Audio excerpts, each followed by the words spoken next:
Hi guys! So as you can clearly see from the title, this is my literally first ever video on YouTube and I'm very excited for it actually. I've always had this idea in the back of my mind that I should start doing Booktube, but I never had the motivation and the courage to do it because I'm always a bit like skittish about it until now. We'll see how it goes.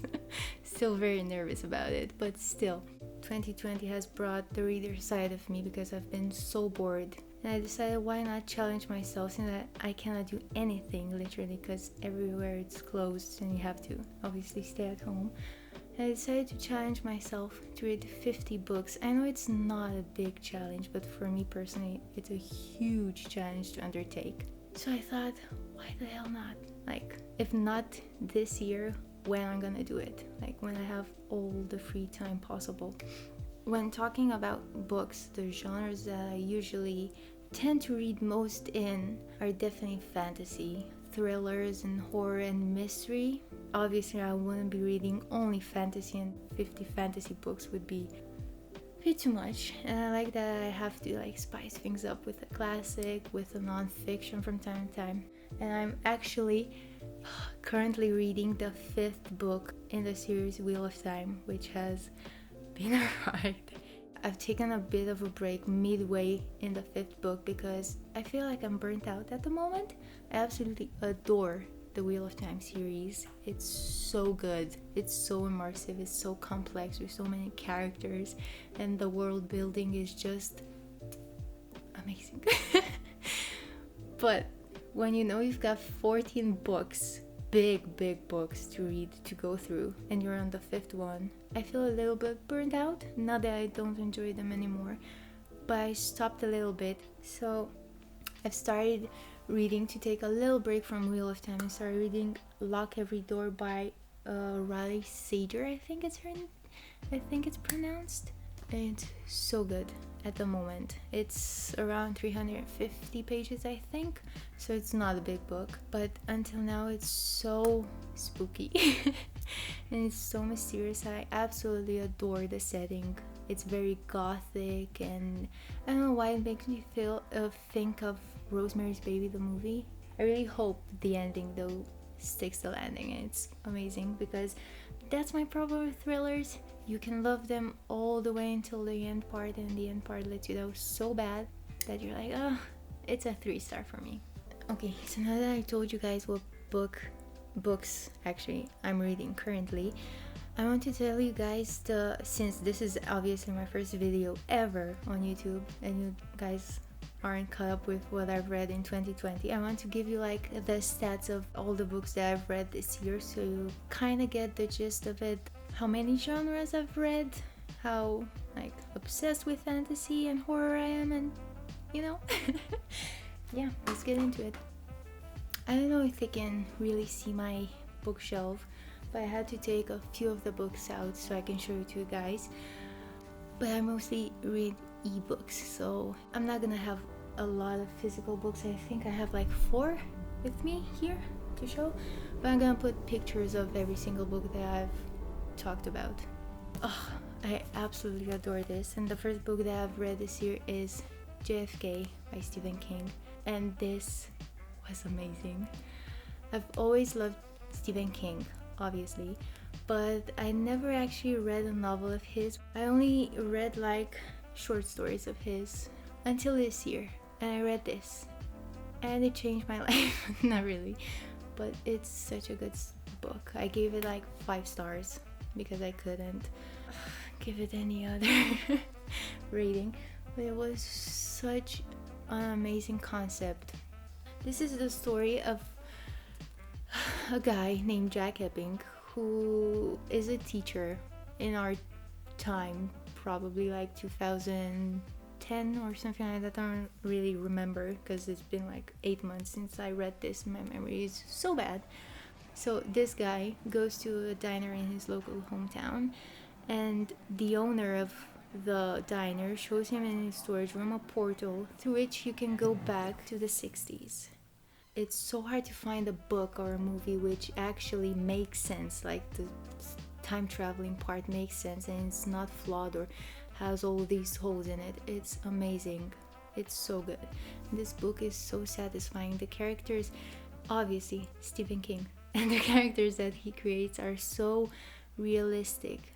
They're actually human, not actually humans because they're book characters, but they feel like actual humans who have real emotions and real reactions to the situations that they're in, and it's so satisfying to see them evolve and read about their story arc and see the whole journey that they're going through and how they're handling it. And also the premise of this book is amazing. And I was a big skeptic, to be honest, because it's obviously JFK and you think, it's gonna be one of those conspiracy theories and it's gonna be cringy, maybe it's not gonna be good, but trust me, it's amazing. It's actually one of, if not my favorite Stephen King book that I've read so far. And also it ends amazing, which we know it's my fear with the Stephen King books, because some of them don't have an amazing end. Not necessarily bad, but not as good as the rest of the book. This book pulls through. This book comes in clutch and it's amazing. Give it a go. Also, it's so big. It's terrifying. It's like 800 pages. So it's a commitment. A very big commitment. So, the second book that I'm gonna show you, it's a book that I've read this past month, I think. It was my second time trying it, and I have to say I'm so happy I pulled through this time, because it's one of my favorite books of all time that I've read. And it's not gonna be no surprise to you guys, because it's Crime and Punishment by Dostoevsky. The first time that I've read this, I was so affected by the way Dostoevsky describes Raskolnikov's experience so vividly. I mean, I personally empathize with him so much that I started feeling like I was so sick and I couldn't get the book out of my mind. It was affecting me personally. Not to the extent it affected Raskolnikov in the story, obviously, but still it had such an imprint on my mind, this book, and I couldn't read it. It was too much for my well-being to finish it. But this year I was like, I have to pull through. I mean, come on, I'm an adult. I have to stop whining about this and actually pull through. So happy I did. It's a 5-star read.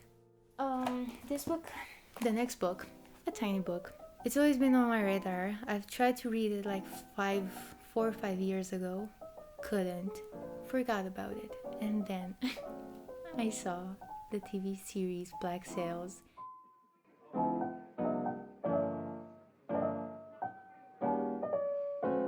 I loved it so much. It became my favorite TV series of all time.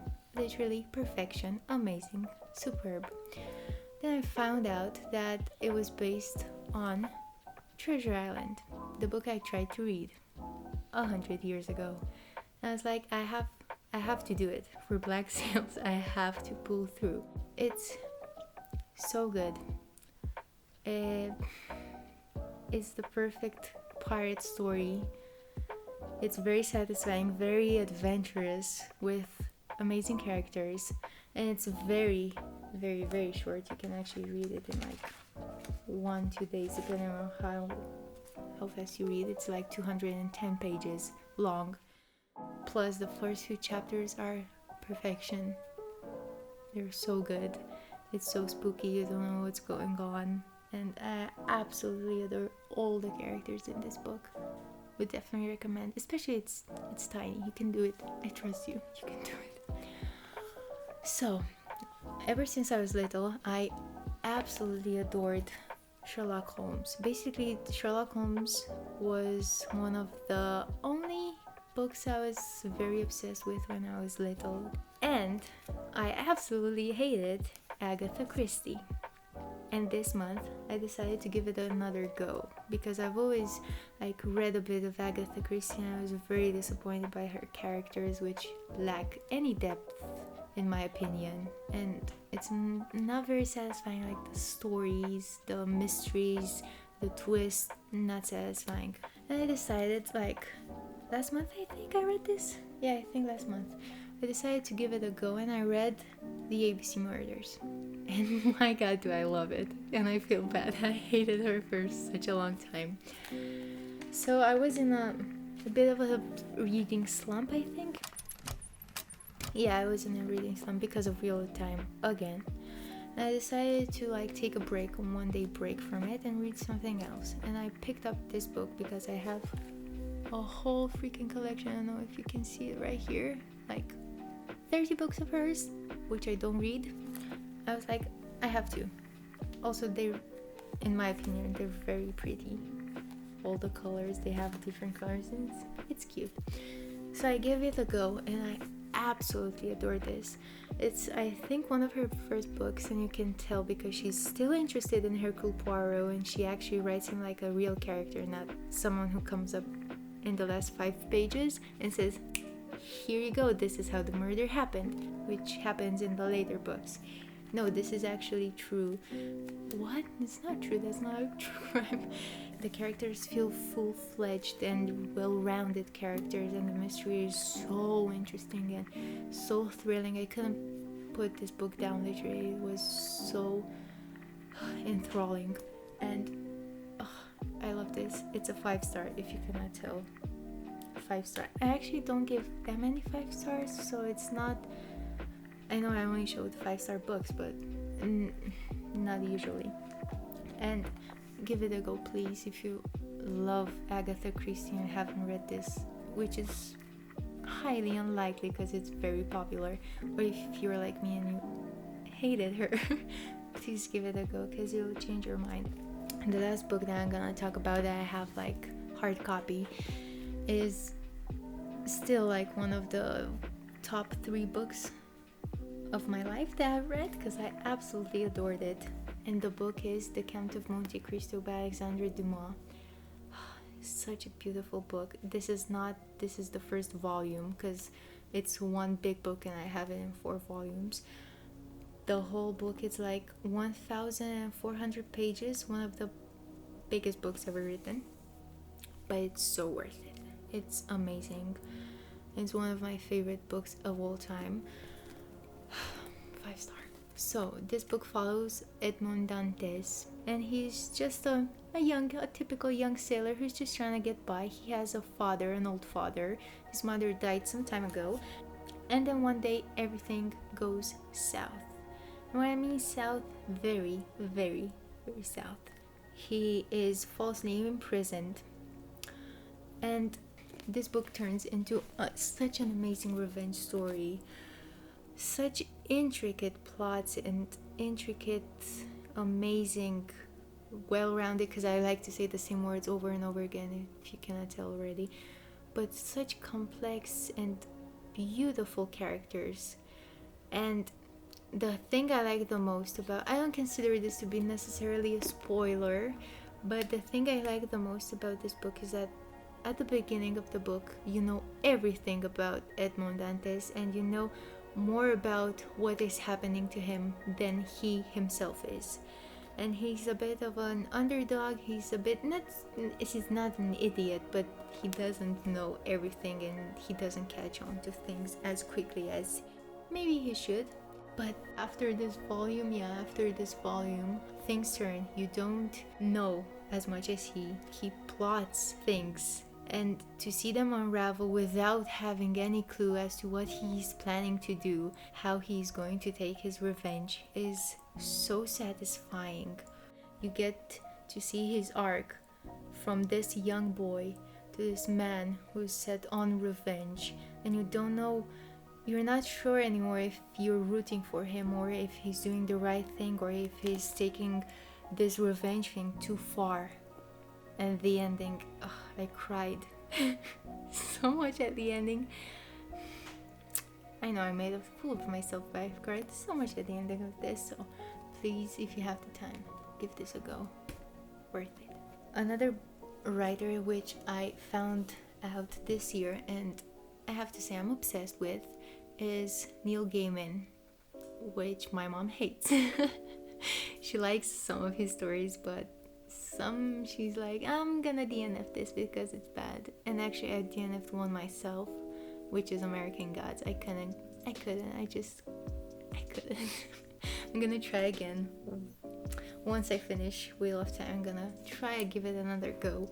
But the 2 books that I read from Neil Gaiman are The Ocean at the End of the Lane and Coraline, which both are 5 stars. Both deal with this childhood fear, which we think now back upon and think like, that was stupid, but actually it's so scary to read about them. The fear of darkness, or you see a certain blanket put on the couch and it resembles a human shape and you're terrified and you don't want to go in that room. It's all so vivid in Neil Gaiman's story, and he knows how to really make you feel all these fears and be nostalgic about your childhood. But when you read them as an adult, you see so much subtext and so much depth to his stories. At the end of the books, you're like, did this really happen, or was it just a child's imagination? And you don't care because it's so good. And The Ocean at the End of the Lane, top 5 books I've read. It has the best ending of any book that I've read. It's so heartbreaking, and actually it's a tiny book, like 130 pages, I think, worth a read. Another book that I've read this year is The Road by Cormac McCarthy. And I'm not the type of gal who enjoys dystopian stories, dystopian world stories, or apocalyptic stories, and this one is.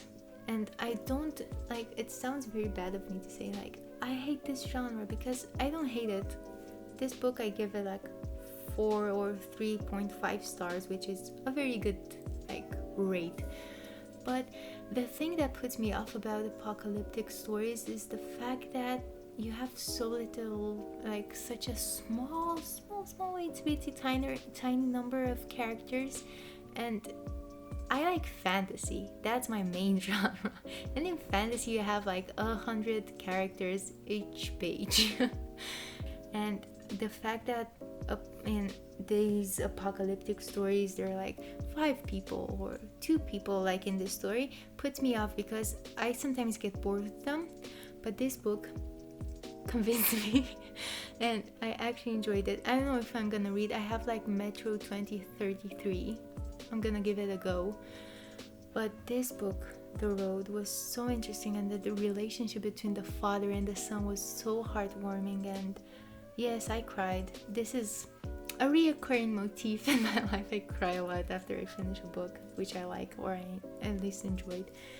But the relationship between the father and the son was so raw and so heartwarming, heartbreaking. If you like the apocalyptic stories, dystopian world genre, and you haven't read this, give it a go.